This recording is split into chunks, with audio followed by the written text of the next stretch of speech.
Vitamín C vlastne znižuje hladinu histamínu v krvi. Tiež veľmi dôležitý vlastne na podporu kolagénu, ktorý sa nám tvorí a samozrejme, čo nám lepšie prospieva k fungovaniu pohybového aparátu.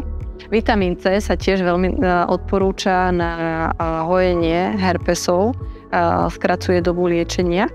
Samozrejme taká prevencia proti stresu, únave, potom samozrejme prevencia takých nádorových ochorení, rôzne kardiovaskulárnych, potravinových intolerancií, samozrejme aj takých klasických alergií. Klienti sa väčšinou často pýtajú, že koľko podaní vitamínu C je odporúčané.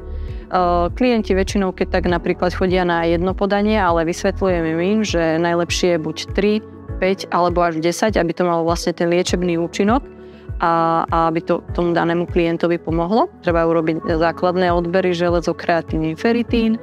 My vlastne klientovi potom ďalší deň zavoláme, že či už sú výsledky v poriadku, alebo aj keby výsledky nie sú v poriadku, tak dáme minimálne termín k doktorovi, aby vlastne posúdil pred týmto prvým podávaním a čokoľvek, či už aj pred tými ďalšími podávaniami, musí dodržiavať také dietné opatrenia, žiadne nič s obsahom železa a vitamínu C.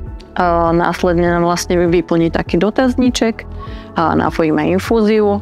Klienti po podaní vitamínu C môžu ísť bežne do práce alebo ísť cvičiť. Podávanie vitamínu C sa neodporúča klientom, ktorí majú obličkové kamene alebo piesok, čiže tým pádom im môžeme ponúknuť nejakú inú variantu. Aby sme ich nezaťažili, napríklad lipozomálny vitamín C, či už tekutý alebo v tabletkovej forme.